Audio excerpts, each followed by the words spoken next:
the irony of the whole thing is that John had told us he was standing down as chairman of the judges and retiring from work, and he had arranged a lengthy holiday back in his native New Zealand for February. We'd decided to pay tribute to him by holding a dinner for him with all of the judges. We'd organised that, and on the very day that it was due to happen, John was taken ill, sadly never recovered, and none of us ever saw him again. So that was pretty sudden and brutal at the start of the year. We've had the year to come to grips with to terms with it, what happened, and you have to move on, don't you? And of course, this was obviously an opportunity for everybody just to register the fact that but for John there wouldn't have been a William Hill Sports Book. Well, I was about to say, you and I wouldn't be studying now, or all this people. No, we absolutely wouldn't. And who knows whether there'd even have been the spin-offs, the other sportsbook prizes that there now are. True. There'd have been a lot of authors that wouldn't have the reputations they've got today. And, it's down to him. But a whole lot more bookshops now stock sports books than ever did before. So that's a legacy of his as well. That's a hell of a legacy. That's a good legacy. Did the judging process this year, was it different because of his absence? Or? It was different because of his absence, which meant that I had to become the chairman, because no other silly bugger would have done it for nothing like I had to, because I paid to do it. And I decided that I would be a non-voting judge. Oh, really? Unlike John, yeah. I've always thought, I'm part of the sponsor. Yeah. So somebody could always level it, for example, this year, the racing book only won because you're a company that makes money out of racing. Right.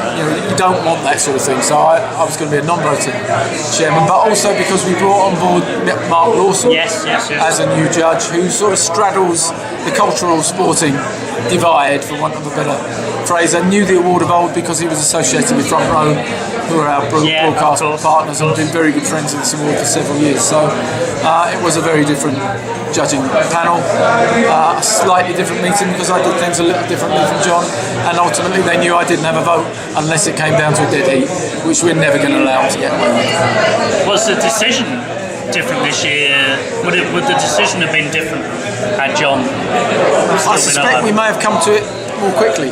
Really? I think William Finnegan's book would have been just up John's street. Because? Not that he was a surfer, so much about it would have appealed to John. It wasn't a shoe-in, it wasn't a case of sitting down and everybody saying, right, well, we know who's going to win, there's no point talking about it. And we don't often get those occasions. It was a reasoned debate, not quickly, but it became clear that there were maybe 3 that were going to pull clear of the other 4. I'm not going to tell you who they were, and then came down to the serious debate between those 3. One was eliminated, you had a head-to-head, and you ended up with a winner that nobody was going to object to at that point, which is, if you have a panel, you have a compromise. That's the way the world works.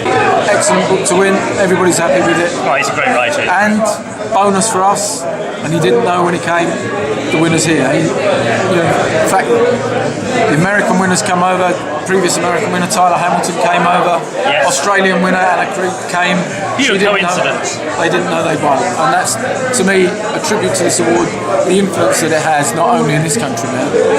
I'm not going to say it's a worldwide phenomenon or anything like that, but it's a very respected award that the publishers will go out of their way, I think, to get their authors to come.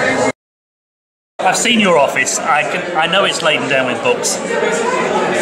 I know I'm slower these days at reading than I once was.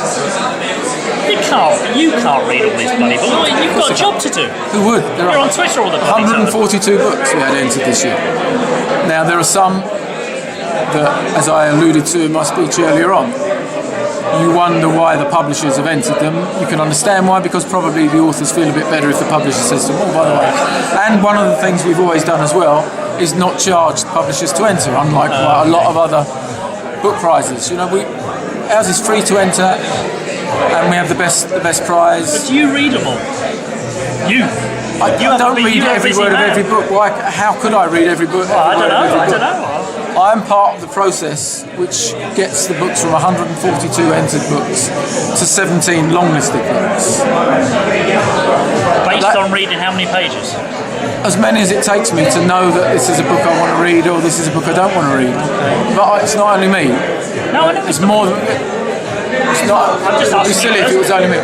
It used to be John and I, Yes, of course. with assistance from elsewhere. Yeah, we're not unaware of the outside world. We take into account reviews. Publishers give us a nod, tell us what they think. We've got a lot of contacts after 28 years.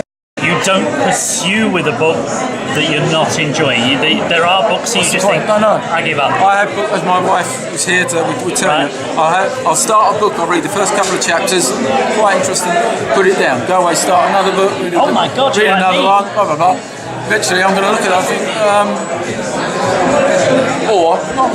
okay, I'll give it another go, read another chapter, put it down again, go away, come. That book's still calling to me, I think I'll read a bit more of it now. And then I'm thinking, right, that's it. Okay. I won't necessarily at that point then read the whole of the rest of it because I now know, yes, I want that to be on the long list. So I'll put that down and eventually I've eliminated 125 and got 17 left.